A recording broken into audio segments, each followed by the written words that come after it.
Alright, chapter number is 9, project human resource management.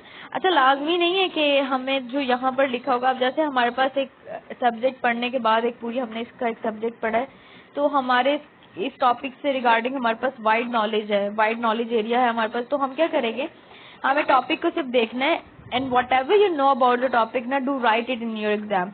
जैसे कि अब ये importance of human resource management, it is not compulsory to write the same as it is जो यहाँ पर लिखा हुआ है। अब importance of human resource management आ जाता है, you already know what is it as we have read earlier, studied earlier. तो जैसे कि अब ह्यूमन रिसोर्स मैनेजमेंट है, हमारे माइंड में ये होगा कि हमें पता तो लिखना कैसे है पेपर में। 3 चीजों का ध्यान रखते हैं whenever you writing about any of the topic और एनी ऑफ द थिंग। ये टॉपिक का नाम है आपके पास, ठीक है, उसके बारे में आपने पहले लिखना है व्हाट इज इट, ठीक है, why it is important and why it is here, फिर है हाउ इट वर्क्स। ये 3 चीजें डिस्क्राइब करनी होती है आपने क्वेश्चन लिखते वक्त। पहले में आप लिखते हो what is it, means the definition of the topic. What is human resource management, it is a need of human in within a company और विद इन अ फर्म, ठीक है। फिर why, because people are the most important asset, क्योंकि बहुत यहाँ पे line लिखी है मोस्ट इम्पोर्टेंट एसेट है हमारे। और फिर नेक्स्ट क्या है हमारे पास, ये सक्सेस और किसी भी कंपनी और फर्म के विद इन जो सक्सेस और फेलियर होती है वो जस्ट बिकॉज ऑफ ह्यूमंस होती है, पीपल के वजह से होती है, लोग जो काम करते हैं उनकी वजह से होती है। Human resource management is very important, HR manager is very important factor in any of the company, क्योंकि without human resource management, without you knowing how to hire, who to hire, what to for what to hire, आप तो जब ये पता ही नहीं होगा human resource management के बारे में, योर कंपनी और your firm will not work properly. तो ये 3 चीजें आपने डिस्क्राइब करनी है, ठीक है।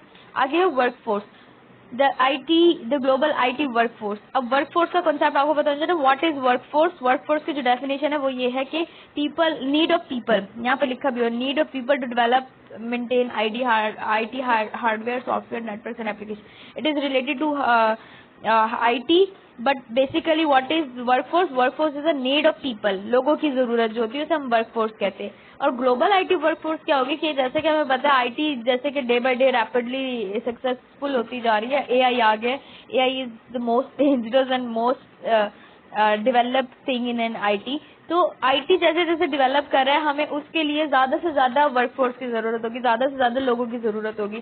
किस चीज के लिए हमें जरूरत है कि हार्डवेयर सॉफ्टवेयर नेटवर्क और एप्लीकेशन को मेंटेन करने के लिए, जैसे कि यहाँ पे मेंशन है hardware software network and application को मेंटेन करने के लिए।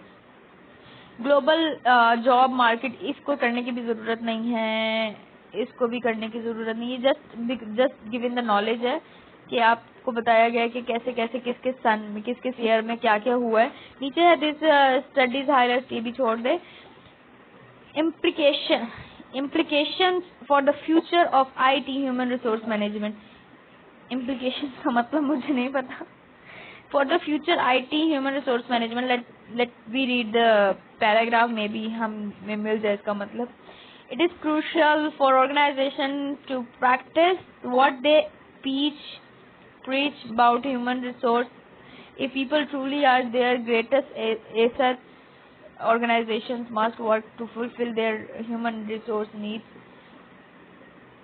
and needs of individual people in their organization, regardless of job market and successfully. They need understand the importance of human resource management and make effective use of people.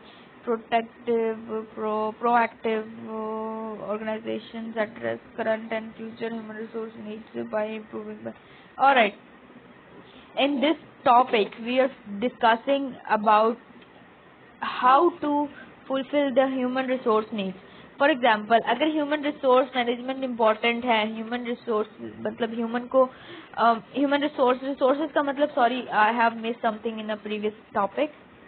ये जो first topic था इसके अंदर human resource management का मतलब ये होता है कि ह्यूमन रिसोर्स, कंपनी में ह्यूमंस की जरूरत और जो कंपनी के लिए आपने पीपल को हायर किया उनकी नीड्स, उनको रिसोर्सेज प्रोवाइड करना। This is the basic work of human resource management, to manage the people and the needs of people, ठीक है। तो यहाँ पर वो बता रहे कि इन आईटी हम कैसे किसी को जब हायर करते हैं तो उसकी आईटी ह्यूमन रिसोर्स मैनेजमेंट क्या होती है, ठीक है।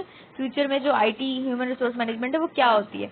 तो हम क्या करते हैं, if you are hiring someone तो हमें उसका ख्याल रखना पड़ता है, हमें उसे रिसोर्सेज प्रोवाइड करने पड़ते हैं, ह्यूमन जो भी हम पीपल हायर करें प्रोजेक्ट के लिए, तो हमें अंडरस्टैंड करना पड़ता है कैसे हम उस बंदे को effective use of human resource management, मतलब हमें उसको इफेक्टिवली यूज करना है, तो हमें उसको नीड जो उसके रिसोर्सेज उसे प्रोवाइड करने पड़ेंगे। It's not about just human कि ह्यूमन को मेडिकल और उसको ट्रांसपोर्टेशन अलाउंस वगैरह दे दिया। It's also about the company, company को उससे इफेक्टिव बेनिफिट होना चाहिए। जैसे कि अगर हमने उसे रिसोर्सेज देने, कंपनी के अकॉर्डिंग आईटी के रिसोर्सेज क्या हो गया, हम उसे प्रोवाइड करेंगे लैपटॉप, उसका पर्सनल, हम उसे इंटरनेट फैसिलिटी प्रोवाइड करेंगे कि उसने जो काम करना है उसके अंदर कोई रुकावट ना आए, अच्छे वाले इंटरनेट हो, और अगर in case of load shedding हम उन्हें उसे जनरेटर प्रोवाइड करेंगे। This is the basic human resource needs जो उस ह्यूमन को एज अ वर्कर एम्प्लॉय चाहिए होती है। ठीक है, नेक्स्ट हमारा क्या है topic, I'm going to read the all baby boomer, ये हम इससे बाद में पढ़ते हैं। बेबी बूमर वाला जो ये है, ये भी जनरेशन है, इसकी हमें असाइनमेंट मिली थी, so will discuss it later. Why it's blurring.